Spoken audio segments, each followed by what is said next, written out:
الله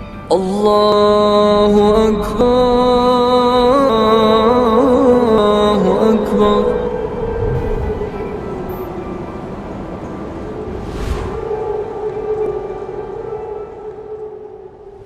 السلام علیکم ورحمۃ اللہ وبرکاتہ۔ جمعہ 23 جمادی الآخرہ سن 1442 مطابق 5 فروری سن 2021 کے خطبے کا اردو میں خلاصہ پیش خدمت ہے۔ خطبے کا موضوع سورۃ البقرہ کی آخری 2 آیتوں کی عظمت و فضیلت اور ان کی تلاوت کا اجر و ثواب۔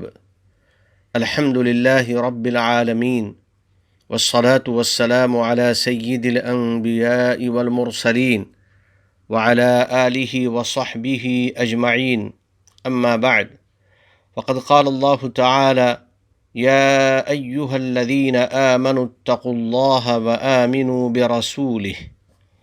برادران اسلام و رفیقان گرامی قدر، بلا شبہ قرآن کریم کتاب ہدایت اور مکمل خیر و برکت ہے۔ اس کی تلاوت کے اہتمام سے دلوں کو شفا اور رحمت حاصل ہوتی ہے۔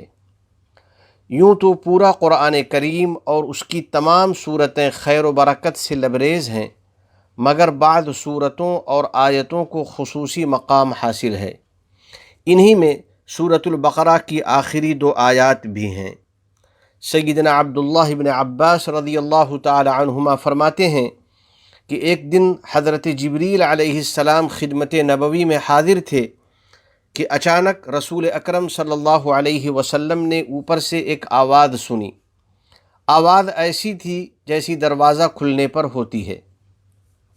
آپ صلی اللہ علیہ وسلم نے اپنا سر مبارک اوپر کو اٹھایا تو حضرت جبریل نے فرمایا کہ یہ آسمان کا ایک ایسا دروازہ ہے جو صرف آج ہی کھولا گیا ہے اور آج سے پہلے کبھی نہیں کھولا گیا۔ پھر اس سے ایک فرشتہ نازل ہوا تو حضرت جبریل نے فرمایا کہ یہ ایسا فرشتہ ہے جو صرف آج ہی نازل ہوا ہے، آج سے پہلے کبھی اس فرشتے کا نزول نہیں ہوا۔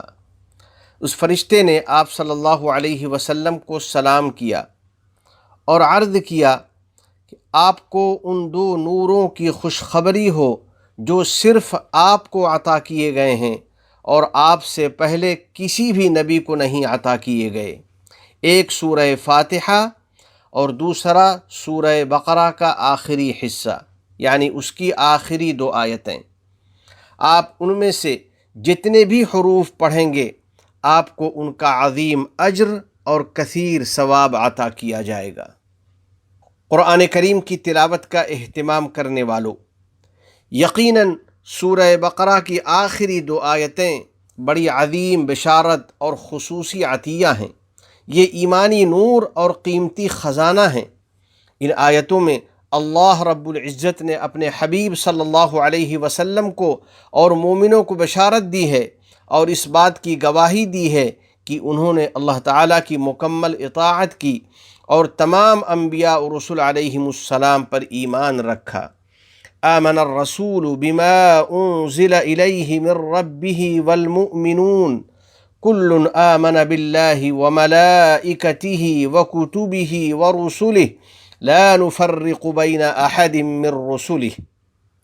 یہ رسول اس چیز پر ایمان لائے جو ان کی طرف ان کے رب کی جانب سے نازل کی گئی ہے، اور ان کے ساتھ تمام مومنین بھی۔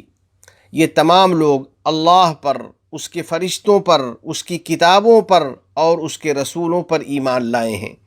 وہ کہتے ہیں کہ ہم اس کے رسولوں کے درمیان کوئی تفریق نہیں کرتے، بلکہ ہم تمام رسولوں پر ایمان رکھتے ہیں۔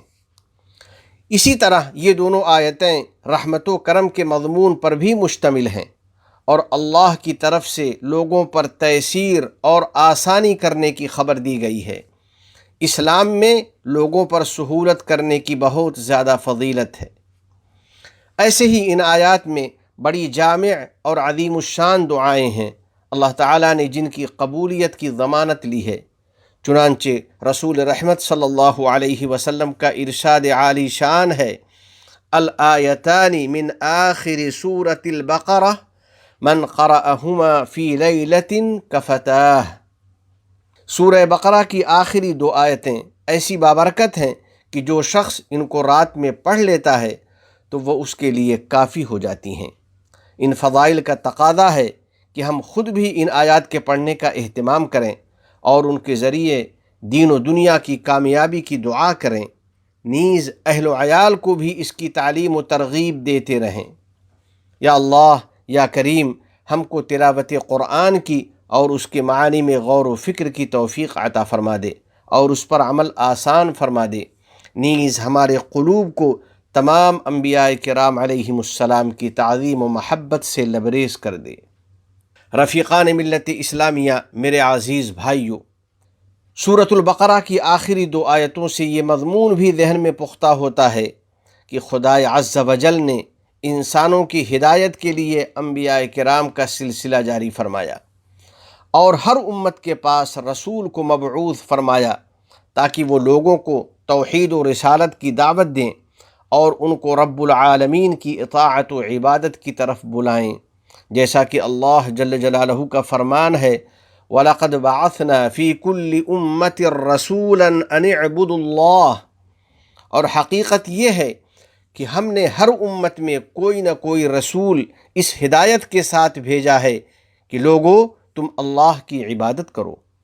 چنانچہ اللہ تعالیٰ نے حضرت نوح، حضرت ابراہیم، حضرت موسیٰ اور حضرت عیسیٰ علیہم السلام کو رسول بنا کر دنیا میں بھیجا، پھر رحمت کونین صلی اللہ علیہ وسلم پر سلسلہ نبوت کو ختم فرمایا اور آپ کو خاتم الانبیاء والمرسلین بنا کر مبعوث فرمایا۔ پس تمام پیغمبروں نے لوگوں کو توحید و رسالت کی دعوت دی اور ان کے سامنے راہ ہدایت کو واضح فرمایا اور ان کو دین و دنیا کی کامیابی اور سعادت کی طرف بلایا۔ بہرحال اللہ تعالیٰ کے تمام رسولوں پر ایمان لانا اور ان کی دعوت کو حق اور سچ ماننا دین کا ایک بنیادی رکن ہے۔ اسلام کے اس بنیادی رکن سے مذہبی رواداری کو فروغ ملتا ہے اور اس اسلامی تعلیم سے دوسرے مذاہب کے لوگوں کے ساتھ مسلمانوں کی الفت و محبت بڑھتی ہے۔ بلا شبہ آپس میں الفت و رواداری سے رہنا اور باہمی تعلق قائم کرنا تمام انبیاء کرام علیہم السلام کی تعلیم کا حصہ ہے۔ ہر نبی نے دنیا کے سامنے یہ پاکیزہ پیغام پیش کیا ہے۔ پھر عقل و شعور کا بھی تقاضا ہے کہ آپس میں مل جل کر زندگی گزاری جائے اور لوگوں کے ساتھ الفت و محبت کا معاملہ کیا جائے۔ یہی اللہ کے نیک بندوں کی پہچان ہے، یہی سمجھداروں کا طریقہ ہے اور یہی عقل مندوں کا طرز عمل ہے۔ آخر میں دعا ہے کہ الہ العالمین ہم کو پوری انسانیت کے لیے امن و محبت اور خیر و برکت کا ذریعہ بنا دے، قرآن کریم کو ہمارے دلوں کا نور اور آنکھوں کا سرور بنا دے، ہم سب کو امن و عافیت عطا فرما دے اور کرونا وغیرہ سے ہماری حفاظت فرما دے، تمام گناہوں اور ہر قسم کی خرافات سے ہماری حفاظت فرما، ہماری اولاد کو ہماری آنکھوں کی ٹھنڈک بنا، ہم پر باران رحمت نازل فرما، ہمارے والدین، عزیز و اقارب اور پوری امت مسلمہ کی مغفرت فرما، اس ملک کے حکمراں، عوام اور مقیمین کو ہر قسم کے شرور و فتن سے محفوظ فرما۔ وفقنی اللہ و ایاکم لصالح الاعمال، وصلی اللہ علی سیدنا و نبینا و حبیبنا محمد وعلی آلہ وصحبہ اجمعین وعلی من تبعہم بإحسان الی یوم الدین۔ والسلام علیکم ورحمۃ اللہ وبرکاتہ۔